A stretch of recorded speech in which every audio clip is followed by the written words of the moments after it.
નમસ્કાર મિત્રો, આપ સૌનું સ્વાગત છે અમારી યુટ્યુબ ચેનલ પર। મિત્રો, આપણે ગુજરાતનો ઇતિહાસ ભાગ 10 લઈને આવી ગયા છીએ, તો વિડીયોને અંત સુધી જોતા રહો।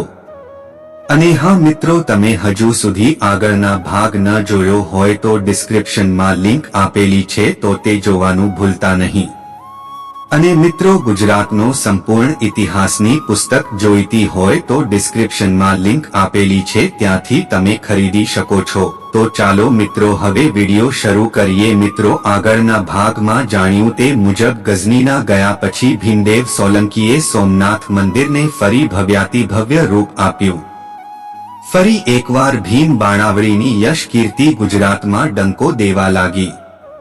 એ વખતે સિંધનો રાજા હમ્મુખ હમીર સુમરો ભીમદેવની ટીકાઓ કરતો રહેતો। તેણે ઘણા રાજાઓને હરાવ્યા હતા અને કહેતો રહેતો કે ભીમદેવ અહીં આવે તો જોઈ લઉં।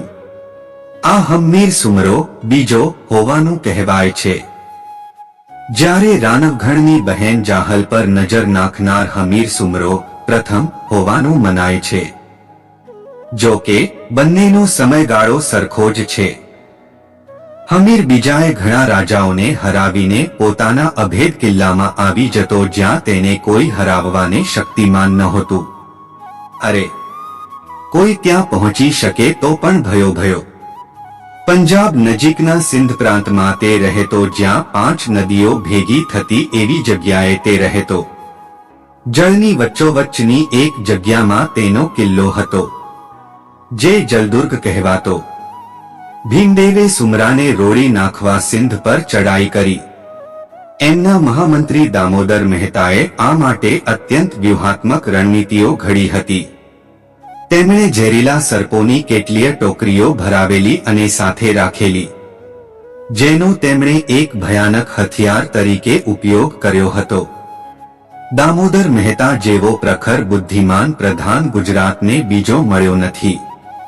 કચ્છના કીર્તિગઢના રાજવી કેસર મકવાણા કે જે ભીમદેવના મહારાણી ઉદ્યમતીની બહેનના પતિ હતા, તેમણે અગાઉ હમીર સુમરાનું નાક વેંત ભરીને વાયું હતું। એ સાંઢળી પર સવાર થઈને રણપ્રદેશને ખૂંદતો આ વીરલો એકલો સુમરાના ગઢ સુધી પહોંચેલો અને રાતના અંધારામાં એક સાંઢનું લોહી લીધેલું, જેની ગંધ ભોળવાતી સુમરાની 500 સાંઢો કેસર મકવાણાની સાંઢની પાછળ દોડતી આવી અને આ યોદ્ધો એક હારે 500 સાંઢોને લઈ આવેલો। પાટપતિ મહારાજા ભીમદેવે સિંધ પર કૂચ કરી।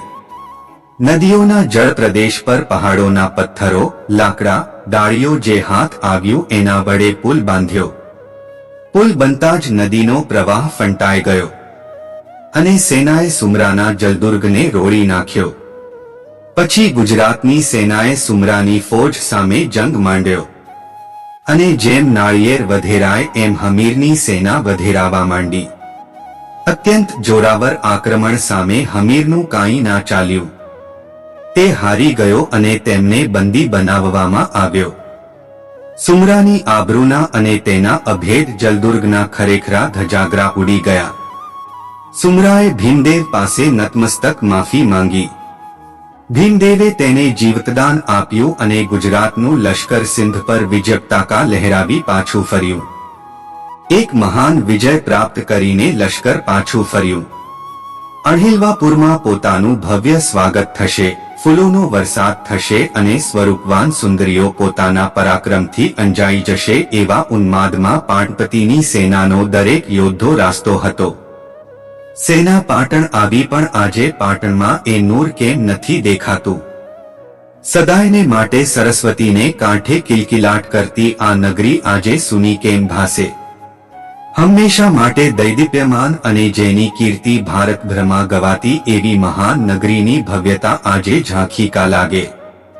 દૂરથી અણહિલપુરનો આ નજારો જોતા ભીમદેવ, દામોદર મહેતા સહિત બધાના મનમાં ભયની લહેરખીઓ ઉત્પન્ન થઈ રહી। આજે આમ કેમ?